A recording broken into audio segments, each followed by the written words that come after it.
Hi guys, तो आज की वीडियो हम सॉल्व करेंगे और एक इंटरेस्टिंग क्वेश्चन जो कि रिस्टोर डिस्टेंस। तो क्वेश्चन का लिंक यहाँ पे तुम्हें मिल जाएगा और क्वेश्चन को यहाँ से डिस्कस करते हैं हम। यार क्वेश्चन कुछ इस तरीके का गिवन है मुझे, ठीक है। मुझे n पिलर्स दे रखा है, ठीक है, और जिसका हाइट मुझे पता है, h हाइट कुछ वो दे रखा होगा सब पिलर का साइज। और हमें क्या करना है, जो n पिलर मुझे मिला था उनको इक्वल हाइट बनाना है। और ये इक्वल हाइट कब बन पाएगा, उसमें से कुछ अगर मैं ऐड करता हूँ तो ये कॉस्ट मुझे लगेगा, अगर कुछ रिमूव करता हूँ तो ये कॉस्ट लगेगा, और अगर मैं मूव करता हूँ एक पिलर से और एक पिलर के जो ब्रिक्स होता है उसको मैं मूव करता हूँ तो इतना कॉस्ट मुझे लगेगा, है ना। और मुझे फाइंड आउट करना है मिनिमम कॉस्ट कितने पे करके मैं ये पिलर्स जो है, ये डिफरेंट हाइट का कुछ पिलर्स बना था, इसको मैं इक्वल हाइट का बना सकता हूँ, ठीक है। ये था क्वेश्चन मेरा। अगर ये इनपुट हम देखेंगे तो यहाँ से था मेरा एक 1 इनपुट का था, ठीक है। और अगर ये इनपुट को देखेंगे तो ये 3 ब्रिक्स है यहाँ पे, मतलब 3 पिलर है ऐसे, एक है 1 का, एक है 3 का और एक है 8 का। और ये कॉस्ट दे रखा है। एडिशन के लिए 1 रुपीज लगता है, रिमूव करने के लिए 10 रुपीज, 100 रुपीज लगता है, और मूव करने के लिए 100 रुपीज लगता है। ऐड करने के लिए 1, मूव करने के लिए 100 एंड रिमूव करने के लिए 100, ये मुझे दे रखा है। और इक्वल अमाउंट, मतलब ये जो हाइट इक्वल करना है मुझे, तो कब पॉसिबल हो पाएगा, अगर मैं ये कर देता हूँ। तो ये 3 साइज का था, ये 8 साइज का था, ये 1 साइज का था। अगर मैं 8 साइज का बनाता हूँ तो यहाँ से मुझे 5 ऐड करना पड़ेगा, जो कि कॉस्ट है 1 रुपीज, तो यहाँ से मुझे 5 लगेगा। और यहाँ से मुझे 7 को ऐड करना होगा, तो ये टोटल मुझे 12 रुपए में हो जाएगा, जो कि सबसे मिनिमम है। और कोई भी तुम कॉन्फ़िगरेशन यूज कर दो, ये 12 रुपए से ज़्यादा ही होगा। तो ये जो आंसर है मुझे फाइंड आउट करना है। यार देखो, इसको चलते हैं नेक्स्ट पेज में डिस्कस करते हैं। मान लो इस तरह का कुछ मुझे दिया है, तो इसका सॉल्यूशन मुझे कैसे मिल पाएगा। या तो तुम ये काम करो कि h का वैल्यू 1 से लेकर 10 टू द पावर 9, क्योंकि 10 टू द पावर 9 मेरा h का वैल्यू था। h का वैल्यू 0 से लेकर 10 टू द पावर 9 तक था।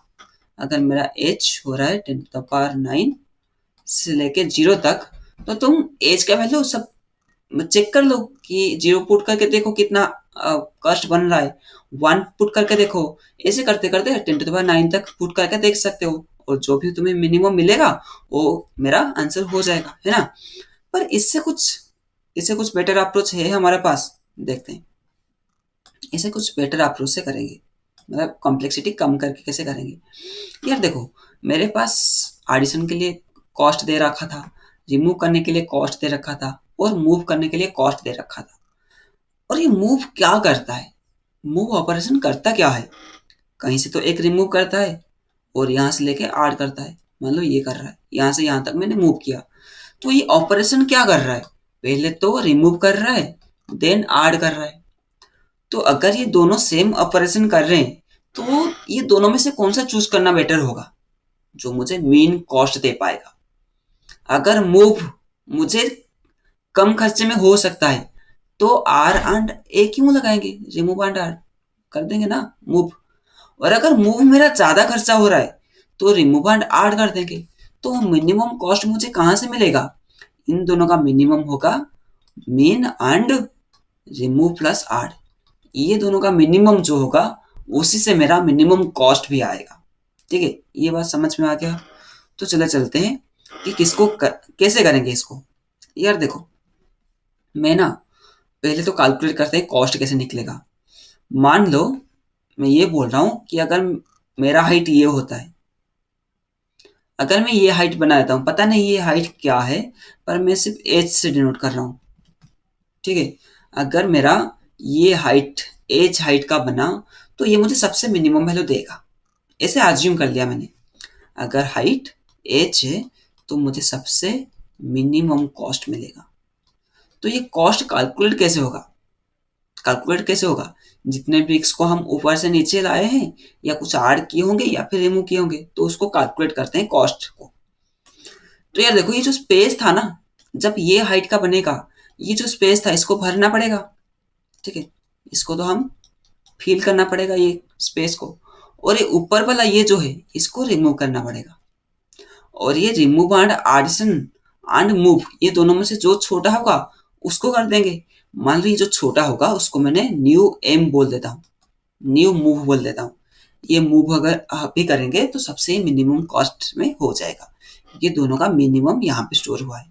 ठीक है, तो यार ये केस में अगर ये क्वांटिटी ऊपर है क्यू क्वांटिटी का, मतलब क्यू क्वांटिटी को मुझे रिमूव करना है और नीचे मुझे पी क्वांटिटी को ऐड करना है, ये जो स्पेस है यहाँ पे तो कुछ ऐड करना होगा ना, मान लो पी क्वांटिटी को हम ऐड कर रहे हैं, तो ये दोनों केस में क्या हो सकता है, ये दो केस जनरेट हो सकता है, या तो पी ग्रेटर देन क्यू हो जाए या फिर पी लेस देन क्यू हो जाए, ये दोनों में से एक ही कॉन्फ़िगरेशन बनेगा। अगर P ज्यादा है और Q छोटा है तो ये केस में हम कितने मूव कर पाएंगे, कितने मूव कर पाएंगे, जो छोटा है उतना ही मूव कर पाएंगे ना। अगर ऊपर छोटा है और नीचे ज्यादा मुझे लग रहा है आर करने के लिए, तो जितना ऊपर होगा उसी को ही तो मैं मूव कर पाऊंगा। तो यहाँ से कॉस्ट कैसे आएगा कि क्यू क्वांटिटी को मूव कर दो, और हम मूव क्यों कर रहे हैं, क्योंकि सबसे मिनिमम कॉस्ट दे रहा है। ठीक है, या तो हम आर या रिमूव कर सकते थे एंड मूव भी कर सकते थे, तो दोनों का मिनिमम मैंने मूव में रख लिया, तो इसको तो हम मूव करेंगे। बाकी क्या होगा, जो P माइनस क्यू यहाँ पे ज्यादा था ना, तो कितना अभी स्पेस बच जाएगा, P माइनस क्यू स्पेस बच जाएगा, और इसको हमें ऐड करना होगा, तो कॉस्ट ये कैलकुलेट हो गया। अगर ये केस बनेगा तो कितना होगा, P छोटा है और Q बड़ा है, तो कितना हम मूव कर पाएंगे, जो छोटा है उसी क्वांटिटी का तो मूव कर पाएंगे। अगर नीचे स्पेस ही नहीं है तो मूव करके कहाँ से यूज करेंगे, तो P क्वांटिटी को हम मूव करेंगे, और कितना ऊपर बच जाएगा, Q माइनस P का, ये बच जाएगा, और इसको हमें रिमूव करना है। तो यहाँ से दो फॉर्मूला मेरा निकल के आया, अगर P छोटा है तो ये बनेगा, अगर P बड़ा है तो ये बनेगा। ये मेरा कॉस्ट कैलकुलेट हो गया। अच्छा, ये कॉस्ट को देखते ही कैसे चेंज हो रहा है।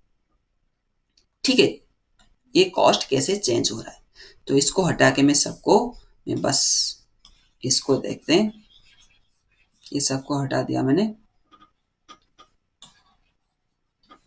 ठीक है, यहां से लिखा कॉस्ट है P Q M plus P minus Q whole into A, जब है मेरा P greater than Q, and cost P M plus Q minus P into remove जब पी है मेरा छोटा।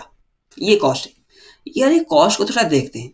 मान लो मैं बोलता हूं कि नहीं नहीं यार, ये हाइट मुझे नहीं चाहिए, मुझे ये हाइट चाहिए, हाइट को मैंने इंक्रीज कर दिया। तो केस वन में हम क्या किया, केस वन, इसको लेते हैं केस वन। ठीक है, केस वन में हमने क्या कर दिया, हाइट को इंक्रीज कर दिया। हाइट जो पहले से था मेरा, जो कि मिनिमम कॉस्ट दे रहा था, उसको मैंने इंक्रीज कर दिया थोड़ा। तो देखते हैं कैसे कॉस्ट मेरा कैलकुलेट होगा। अगर मैंने इसको ऊपर किया तो मेरा स्पेस थोड़ा बढ़ नहीं जाएगा, जरा सोच के देखो, ये जो स्पेस था ये थोड़ा इंक्रीज नहीं हो जाएगा, तो मेरा जो नया स्पेस बनेगा, मान लो ये एक स्पेस इंक्रीज हुआ है एज को बढ़ाने से, तो मेरा P भी इंक्रीज हो जाएगा। तो P डैश नया P क्या बनेगा, P प्लस एक्स। मान लो ये एक्स अमाउंट इंक्रीज हो गया स्पेस में, तो P भी तो बढ़ जाएगा ना, और Q क्या होगा, छोटा हो जाएगा। कितने छोटा होगा, ये मान लो n हाइट का पिलर मुझे गिवन था और इसमें से x खाली है, तो कितने में ब्रिक्स पड़ा होगा, n माइनस एक्स में ब्रिक्स पड़ा होगा। इतना ही तो Q से माइनस होगा, क्योंकि Q में ये सारा कैलकुलेट हो रहा था, और जब मैंने हाइट को इंक्रीज कर दिया, अब इसको रिमूव करना नहीं पड़ेगा, तो Q में से इसको घटाना होगा। तो Q डैश क्या हो जाएगा, Q माइनस ये क्वांटिटी n माइनस एक्स। ठीक है, यहां तक समझ में आ गया। तो चलो अभी ये केस वन के लिए हम कैलकुलेट करते हैं कॉस्ट को। यार कॉस्ट क्या होगा, C होगा Q dash m plus P minus Q into A। तो Q डैश, ये डैश है ना, Q डैश क्या है, ये है Q minus n minus x. ठीक है, इसमें से मैंने m मल्टीप्लाई कर रहा हूं, प्लस p का वैल्यू ये है p प्लस एक्स, और माइनस q का वैल्यू ये है minus q, minus minus plus हो गया n माइनस एक्स, और ये हो रहा था a से मल्टीप्लाई। यार देखो, ये इसको मैंने यहां से मल्टीप्लाई कर दिया, q m minus n minus x m, okay, plus, और ये ये x तो x कैंसिल हो जाएगा प्लस माइनस से, p minus q into a, और ये n को मैंने अलग लिख रहा हूं, एन ए। ठीक है, तो देखो क्यू एम को मैंने एक साथ कर लिया और इसको एक साथ कर लिया, p माइनस क्यू ए। ठीक है, और plus n a minus n minus x into m. ये क्या है मेरा, ये मेरा पुराना कॉस्ट है, देखो ना, ये q M plus P minus q a. अभी हम ये वाला केस को कंसिडर कर रहे हैं, ये वाला केस को कंसिडर नहीं कर रहे हैं। एक केस को प्रूव कर देंगे तो दूसरा केस भी ऑटोमेटिक प्रूव हो जाएगा। ठीक है, तो अगर ये मेरा पुराना कॉस्ट था तो इसको कॉस्ट में लिख रहा हूं, plus n a minus n minus x whole into m. तो ये कुछ ज्यादा क्वांटिटी आ रहा है, तो इसको थोड़ा एनालाइज करते हैं क्या है ये। यार देखो, ये केस में हम क्या कर रहे थे, एज के वैल्यू इंक्रीज कर रहे थे। तो मुझे एक बात बताओ, मैं अगर यहां से एज को इंक्रीज करता रहूंगा तो ये स्पेस भी मेरा इंक्रीज होता रहेगा, है ना। और ये स्पेस को हम क्या बोल रहे थे, एक्स बोल रहे थे, ये भी मेरा इंक्रीज होता रहेगा।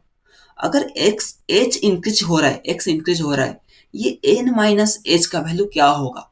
और ये भी देखो, ये वैल्यू कभी नेगेटिव नहीं हो सकता। क्यों नहीं हो सकता, क्योंकि एन है मेरा टोटल ब्रिक्स, और एन एक्स क्या है मेरा, कितना खाली स्पेस है। तो खाली स्पेस कितना हो सकता है, ये एक्स जा, ये हमेशा एन से छोटा ही होगा, क्योंकि ये बोल रहा है कि खाली कितना है और ये है टोटल, है ना। तो ये सब हमेशा इसमें छोटा होगा, तो ये हमेशा पॉजिटिव वैल्यू ही होगा। ठीक है, अगर देखो, अगर मेरा एक्स इंक्रीज हो रहा है तो एक एन तो मेरा कांस्टेंट था, एक कांस्टेंट से मैं अगर इंक्रीजिंग वैल्यू को माइनस कर रहा हूं तो इसका वैल्यू क्या होगा, डिक्रीज होगा। और अगर ये डिक्रीज को मैंने एक कांस्टेंट के साथ फिर से मल्टीप्लाई किया तो मेरा क्या होगा वैल्यू, ये भी डिक्रीज होगा, ये दोनों का। और ये वैल्यू डिक्रीज हो रहा है और ये एक कांस्टेंट है, क्योंकि एन भी कांस्टेंट है, ए भी कांस्टेंट है। एक कांस्टेंट से मैं अगर एक डिक्रीजिंग वैल्यू को माइनस करूं तो क्या होगा, ये टोटल वैल्यू क्या होगा, ये इंक्रीज करने लगेगा। तुम एक एग्जांपल से लेके सोच लेना कि 5 माइनस टू, 5 माइनस थ्री, यहाँ मिलेगा मुझे 3, यहाँ मिलेगा 2। तो जब मैं इसको इंक्रीज इंक्रीज कर रहा हूं, ये मेरा इस तरफ इंक्रीज हो रहा है। ठीक है ना। अगर मैं इसको डिक्रीज कर रहा हूं तो अगर मैं डिक्रीज करूंगा ऐसे, ये वैल्यू मेरा इंक्रीज हो रहा है। तो ये जो ओवरऑल कॉस्ट था, ये कॉस्ट क्या होगा, इंक्रीज होगा, जो पहले से कॉस्ट था। तो ये केस में मुझे क्या पता चला, इसको नोट करते हैं। अगर मेरा एच इंक्रीज हो रहा है तो एक्स भी इंक्रीज होगा एंड कॉस्ट भी इंक्रीज होगा। ठीक है, और दूसरा केस देखते हैं, अगर एज को हम डिक्रीज करेंगे तो क्या होगा। तो इसको हटा देते हैं, केस 2 हम देखते हैं क्या होगा। केस 2 में क्या है, केस 2 इसमें हम एज को डिक्रीज कर रहे हैं।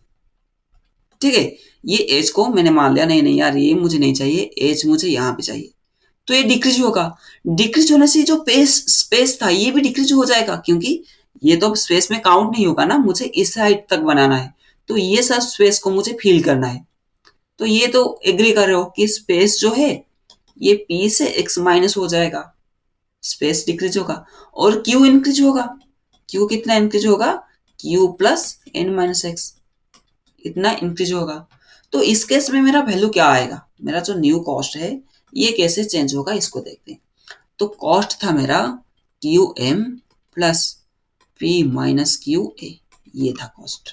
तो ये क्यू का वैल्यू अभी क्या हो गया, q plus n minus x whole into m plus P minus p कितना था, पी माइनस एक्स, ये पी का वैल्यू है ये ना, माइनस क्यू, ये है माइनस क्यू, और ये प्लस माइनस माइनस हो जाएगा, minus N plus X whole into A. ठीक है यार, देखो ये क्यू को मैंने फिर से अलग कर रहा हूं, q M plus n minus x m plus ये p माइनस क्यू को मैंने अलग कर दिया, p minus q into a, और ये x को x तो कैंसिल हो जाएगा, ये रह गया माइनस एन ए। ठीक है, माइनस एन ए। और हमने देखा था ये टर्म एंड ये टर्म, ये दोनों मिलके क्या बना रहे हैं, पुराना वाला कॉस्ट। और क्या बच जा रहा है, minus n a plus n minus x whole into m. ये मेरा हो गया न्यू कॉस्ट। तो इस केस में देखते हैं न्यू केस कैसे अफेक्ट कर रहा है। यार इस केस में हम क्या कर रहे थे, एज को हम डिक्रीज कर रहे थे, और ये भी पता था अगर एज डिक्रीज होगा एक्स भी मेरा डिक्रीज होगा। ठीक है, तो एक्स यहाँ पे डिक्रीज हो रहा है। अगर मैं कांस्टेंट से एक डिक्रीजिंग वैल्यू को माइनस करूं तो ये ओवरऑल ये जो होगा वैल्यू ये क्या करेगा, इंक्रीज करेगा। अगर ये इंक्रीजिंग वैल्यू को मैं कांस्टेंट के साथ मल्टीप्लाई कर रहा हूं तो इसका वैल्यू भी इंक्रीज करता रहेगा। और देखो ये वैल्यू इंक्रीज हो रहा है और ये इसके साथ ऐड हो रहा है। इसको हम ऐसे अगर लिखेंगे, देखो c plus n minus x whole into m minus n a, इसको मैंने बस इस तरफ ले आया। तो ये क्वांटिटी क्या हो रहा था मेरा, ये इंक्रीज कर रहा था। और ये तो कांस्टेंट है, एक इंक्रीजिंग वैल्यू से अगर एक कांस्टेंट को माइनस करेंगे तो वो भी इंक्रीज होता रहेगा। तो ये टोटल क्वांटिटी जो होगा ये भी मेरा इंक्रीज होगा हमेशा। और ये सी के साथ जब एडिशन हो जाएगा ये सी भी इंक्रीज हो जाएगा। तो ये केस में भी मुझे क्या मिला, सी मेरा इंक्रीजिंग हुआ। तो दोनों केस था, दोनों केस अभी क्या बन गया, पहला केस ये था, अब केस क्या हो गया, अगर मेरा एच डिक्रीज हो रहा है एक्स भी डिक्रीज होगा पर सी का वैल्यू इंक्रीज होगा। तो ये दोनों केस में से मुझे क्या पता चला, देखो क्या पता चला मुझे, अगर मेरा एच जो एच था मेरा, ये एच कहां से कहां तक लाया कर सकता है, एच का वैल्यू कहां से कहां तक लाया कर रहा था, यहाँ पे 0 से लेकर 10 टू द पावर 9 तक। तो 0 से लेके 10 टू द पावर 9, इसी बीच में एक मुझे एच मिलेगा जो मुझे मिनिमम कॉस्ट देगा सबसे। अगर ये मिनिमम है और इसके ऊपर मैं एज को इंक्रीज कर रहा हूं तो कॉस्ट क्या होगा, इंक्रीज होता रहेगा। ठीक है, और ये एक्स डिक्रीज करोगे यहां से तब भी कॉस्ट क्या होगा, इंक्रीज करते रहेगा। तो मेरा ग्राफ कुछ इस तरह का बनेगा। ये ग्राफ किसको रिप्रेजेंट कर रहा है, कॉस्ट को। कॉस्ट ही तो था ना, ये कॉस्ट को रिप्रेजेंट कर रहा है। और ये ग्राफ अभी किस टाइप का बन गया, यूनिमॉडल टाइप का ग्राफ बन गया। अगर मेरा यूनिमॉडल ग्राफ दिया है और मुझे मिनिमम फाइंड आउट करना है तो ये केस में सबसे ऑप्टिमल सोल्यूशन क्या होगा, इसमें हम अगर टॉर्नरी सर्च लगा दें तो। ठीक है, तो ये यहां तक था मेरा सॉल्यूशन। बस तुमको ये प्रूव करना था कि ये जो ग्राफ बन रहा है कॉस्ट का, ये एक यूनिमॉडल ग्राफ है और यहाँ से मुझे मिनिमम मिलेगा।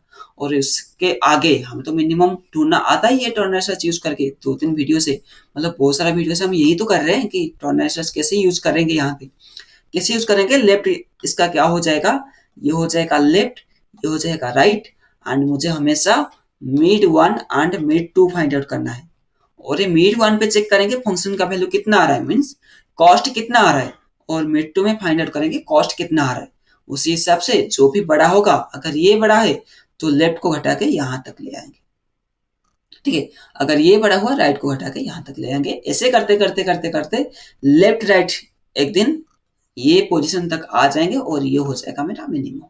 ठीक है, ये तो था मेरा टॉर्नरी सर्च। बेसिकली ये क्वेश्चन में प्रूफ बस इतना करना था कि ये जो फंक्शन बन रहा है एक यूनिमॉडल फंक्शन है, उसके आगे तो टॉर्नरी सर्च हमें आता ही है।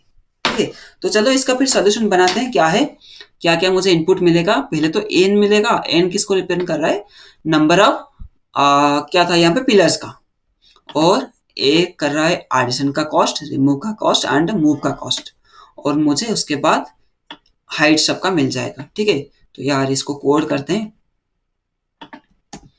तो मैंने इसको ग्लोबल ले लेता हूं क्योंकि मेरा दोनों फंक्शन में करना था। और मेरा कॉस्ट का फंक्शन क्या है, कॉस्ट का फंक्शन मेरा क्या बना था, कॉस्ट का फंक्शन था ये जो ग्राफ था, ये ग्राफ का फंक्शन क्या होगा, अगर मैं इसको एच लिखूं, मेरा कॉस्ट बन रहा था q M plus P minus Q whole into addition, अगर मेरा पी बड़ा है क्यू से, और बन रहा था p M plus Q minus p whole, इसको रिमूव करना होगा जब पी होगा क्यू से छोटा, तो ये होगा मेरा फंक्शन। ठीक है, तो फाइंड आउट क्या करना होगा, हमें पी फाइंड आउट करना होगा कि कितना स्पेस खाली है, और क्यू फाइंड आउट करना होगा कितना ब्रिक्स ऊपर ज्यादा हो रहा है। अगर पी एंड क्यू पता चल गया तो एम तो मेरे पास है, ए भी है, आर भी है, तो हम ये फॉर्मूला यूज करके कॉस्ट निकाल सकते हैं। ठीक है, तो कोड करते हैं इसको। यहाँ से मैं ले लेता हूँ ए, मुझे एडिशन का कॉस्ट, रिमूव का कॉस्ट, एम का कॉस्ट यहाँ पे ले लेंगे, और इसको ले लेते हैं लॉन्ग। ठीक है, और एक हाइट बनाना होगा जिसमें सारा पिलर्स का हाइट स्टोर होगा। हाइट एक आर ए बना दिया मैंने, ये भी बना दिया लॉन्ग का। 9 तक जा रहा है तो मल्टीप्लाई होके ज्यादा भी हो सकता है। ठीक है, और हम एन अभी स्कैन कर लेते हैं, एसी डॉट नेक्स्ट इंट। तो एन क्या रिप्रेजेंट कर रहा है, कितना पिलर्स है मेरे पास। जितना पिलर्स हो गया उसके बाद क्या क्या मिलेगा, ए मिलेगा। एन के बाद क्या मिल रहा था, ए आर एम। तो ए आर एम को स्कैन कर लेते हैं, A equal to AC dot next long. ठीक है,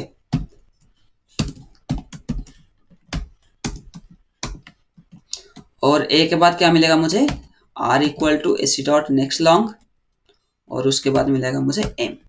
एम हो गया, और उसके बाद हमें हाइट मिलेगा। तो हाइट को बना देते हैं एक,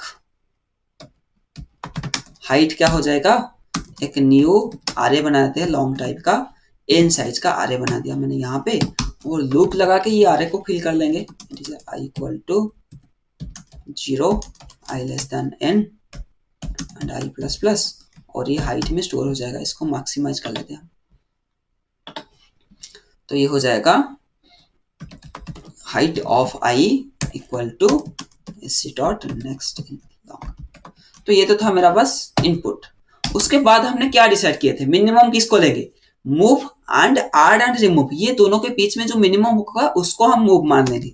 मूव होगा मैथ डॉट मीन, किसके बीच में, जो मूव मुझे गिवन दिया है और मेरा जो रिमूव एंड एडिशन इसका जो कॉस्ट है, ये दोनों से बीच में मेरा मूव बन गया। इसके बाद तो बस टर्नरी सर्च लगाना था, और लेफ्ट कहाँ से स्टार्ट होगा 0 से, राइट कहाँ से स्टार्ट होगा 1 टू द पावर 9, 1e9 से, और ये डबल होता है तो लॉन्ग में टाइप कास्ट करना पड़ेगा। ठीक है, उसके बाद तो मेरा था टर्नरी सर्च। तो यहां से हम इंटीजर में डील कर रहे हैं। ये जो हाइट होगा, तुम एक बार सोच के देखो ना, हाइट जो होगा क्या होगा, मेरा हाइट एक इंटीजर ही हो सकता है, या तो 1 हो सकता है, 2 3 4 5 6 ये तो हो सकता है। जब हम ये वाला क्वांटिटी हम फ्लोटिंग पॉइंट से कैलकुलेट करते हैं तो यहाँ से कंडीशन क्या डालते हैं, अगर मेरा फ्लोटिंग पॉइंट आंसर में आएगा तो फ्लोटिंग पॉइंट के लिए ये करते हैं, ग्रेटर देन 0.00001, कुछ एक प्रिसिजन ले लेते हैं। पर यहाँ से मुझे इंटीजर में डील करना है, तो इंटीजर के लिए प्रिसिजन तो कुछ चाहिए ही नहीं, तो ये वाला कंडीशन यूज करेंगे। टर्नरी सर्च में हम 2 कंडीशन यूज करते थे, एक होता है टर्न जब हम इंटीजर में कैलकुलेट करते हैं, एक होता है जब हम फ्लोटिंग पॉइंट में कैलकुलेट करते हैं। पर एच यहाँ पे क्या होगा, एक इंटीजर होगा, है ना। तो इंटीजर के लिए ये तो कभी फ्लोटिंग पॉइंट दे नहीं सकता, तो तब तक हम करेंगे जब तक लेफ्ट छोटा होते होते नहीं आ जाता और राइट छोटा होते होते नहीं आ जाता। जब लेफ्ट एंड राइट, लेफ्ट जब राइट से बड़ा हो जाएगा तो उसी पेज में मुझे मिनिमम कॉस्ट मिल जाएगा, है ना। तो यहाँ से m1 कैलकुलेट करेंगे। m1 का वैल्यू क्या था, left plus right minus left by 3। ठीक है, और इस तरह मुझे m2 मिल जाएगा। m2 क्या है, right minus left, right minus left by 3। m1 और m2 अगर मिल गया, अभी क्या मुझे चाहिए, फंक्शन का वैल्यू, कॉस्ट मुझे कितना मिल रहा है अगर मैं m1 हाइट का बना रहा हूं तो। ठीक है, तो लॉन्ग मुझे चाहिए फंक्शन ऑफ m1 है, तो cost at m1, cost at m1 अगर मैं m1 हाइट का बनाता हूं मुझे कितना कॉस्ट लगता है, और ये कैसे मिलेगा, हमें अभी फंक्शन को डिजाइन करेंगे। मतलब फंक्शन तो मेरे पास है, उसको बस लिख लेंगे, जो लेगा एक वैल्यू m1 h लेगा, ये m1 का वैल्यू लेगा, इतने हाइट होने के लिए कितना पैसा मुझे चाहिए ये कैलकुलेट करके मुझे दे देगा। इसको हम अभी डिजाइन कर लेंगे, है ना। उसके बाद क्या होगा, कॉस्ट एट m2 अगर मैं करता हूं तो कितने कॉस्ट लगेगा, तो ये भी कैलकुलेट हो जाएगा। इससे आगे क्या था, इसके आगे तो टर्नरी सर्च ही था, इससे आगे मैं ज्यादा एक्सप्लेन नहीं करूंगा। अगर ये तुम्हें कुछ गड़बड़ लग रहा है तो तुम पहले जाके पहला वाला वीडियो सब देख के आ जाओ। ये हमने डिटेल डिस्कस किए हैं, ये क्या है, क्यों कर रहे हैं। ठीक है, ये केस में अगर ये बड़ा हो रहा है तो लेफ्ट को हमें छोटा करना होगा +1, और एल्स इफ अगर मेरा कॉस्ट एट M1 छोटा आ रहा है कॉस्ट ऑफ M2, इससे छोटा अगर आ रहा है तो मेरा कुछ राइट को हम डिक्रीज कर देंगे -1। और ये +1 -1 क्यों कर रहे हैं? क्योंकि हम इंटीजर के साथ डील कर रहे हैं। एक बार सोच के देखो ना कि मैं 5 हाइट के लिए चेक किया, 5 हाइट के बाद क्या चेक करूंगा, 6 हाइट में क्या बन रहा है या 4 हाइट में क्या बन रहा है ना। अगर मेरा ये ज्यादा आ रहा है तो मुझे इसको इंक्रीज करना होगा एक स्टेप, और मेरा मिड अगर 5 था और 5 में मुझे ये ज्यादा मिल रहा है तो इसको थोड़ा कम करके 4 में ट्राई करना होगा। ठीक है, एल्स अगर ये दोनों सेम है तो लेफ्ट को भी बढ़ा दो और राइट को घटा दो M2 -1। ये बस स्टोरनाइज मैंने लगा दिया यहाँ पे, और जब ये लूप खत्म होगा लेफ्ट एंड राइट एक ही प्लेस में होंगे तो यहाँ से मुझे आंसर मिल जाएगा। आंसर इक्वल टू फंक्शन मुझे दे देगा आंसर कहाँ पे, लेफ्ट जहाँ पे है वो मेरा होगा आंसर। और इसको प्रिंट कर देंगे system.out.println, आंसर को प्रिंट कर दिया। और बाकी सिर्फ बच गया है मेरा फंक्शन को लिखना। और फंक्शन था क्या मेरा, कॉस्ट का फंक्शन ये फंक्शन था। पहले हम p कैलकुलेट करेंगे, q कैलकुलेट करेंगे और ये फॉर्मूला लिख लेंगे। p क्या था, छोटा वाला। अगर इस तरह कुछ है, ये छोटा वाला है p और ये बड़ा वाला है q, अगर h यहाँ पे है तो। ठीक है, तो हाइट को हम ट्रावर्स करेंगे, यहाँ से एक बनाते हैं पब्लिक स्टैटिक लॉन्ग फंक्शन एक बनाते हैं, और ये क्या लेगा मेरे से h लेगा, कौन सा हाइट को तुम बना रहे हो। और हम क्या क्या कैलकुलेट करेंगे, p कैलकुलेट करेंगे, मैंने इनिशियली g कर दिया, लॉन्ग q में q को भी 0 कर दिया। और अभी हम पूरा हाइट में लूप लगाएंगे और वहां से देखेंगे कि मेरा जो हाइट बन रहा है वहां से कितने छोटे हैं और कितने बड़े हैं। अगर वो बड़े हैं तो कितने बड़े हैं, अगर छोटे हैं तो कितने छोटे हैं। तो integer i equal to 0, i less than height dot length. ठीक है, i प्लस प्लस। अगर ये इफ जो हाइट मेरे पास अभी करंट हाइट, अगर मेरा हाइट से क्या हुआ, छोटा हुआ, मतलब ये h से अगर छोटा है करंट हाइट, तो ये क्या करेगा, p में कंट्रीब्यूट करेगा, यहां से p में कंट्रीब्यूट करेगा। एल्स अगर मेरा अभी वाला हाइट ऑफ i अगर ये बड़ा है, किससे बड़ा है, h से, तो ये q में कंट्रीब्यूट करेगा। तो q में कितना कंट्रीब्यूट करेगा, ये जितना बड़े है, ये जितना बड़ा है, तो height of i minus h इतना इंक्रीज कर देगा q का वैल्यू। और अगर ये छोटा था तो p में कितना कंट्रीब्यूट करेगा, ये जितना छोटा है, तो क्या हो जाएगा हाइट, तो h minus height of i, ये जितने छोटे हैं उतना कंट्रीब्यूट यहाँ पे करेगा। तो ये लूप खत्म होते होते मेरा p एंड q मेरे पास है।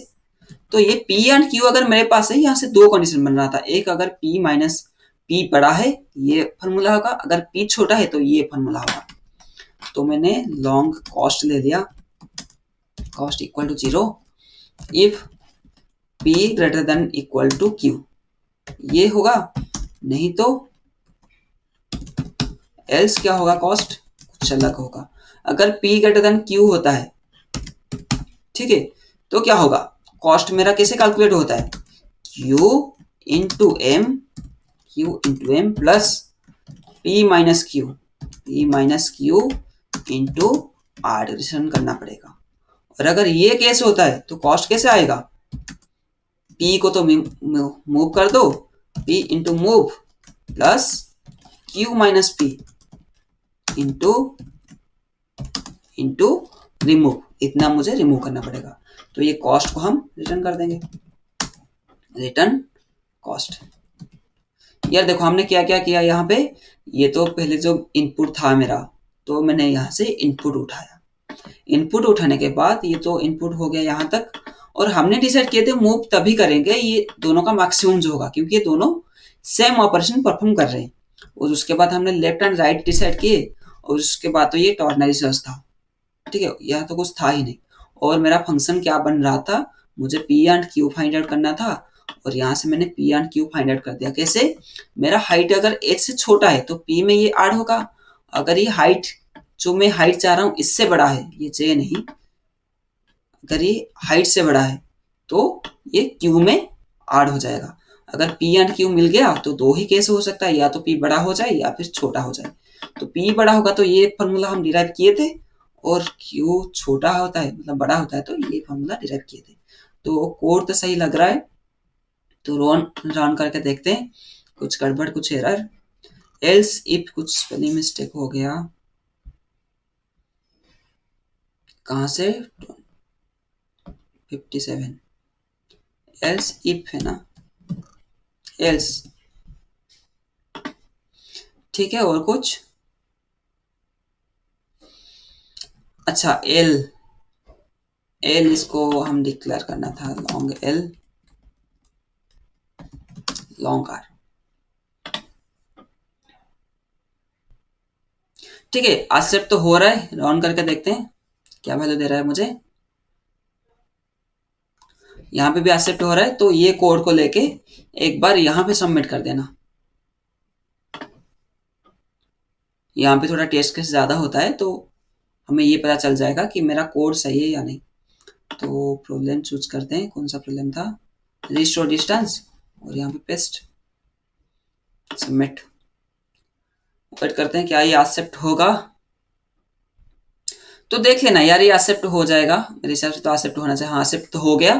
तो आप इसको जरूर ट्राई करना एक बार, और वो जो प्रूफ था उसको समझने के लिए ट्राई करना, क्यों उसका फंक्शन जो है वो क्यों यूनिमॉडल होगा। ठीक है, तो उम्मीद करता हूँ कि ये क्वेश्चन भी आपको अच्छे से समझ में आया होगा।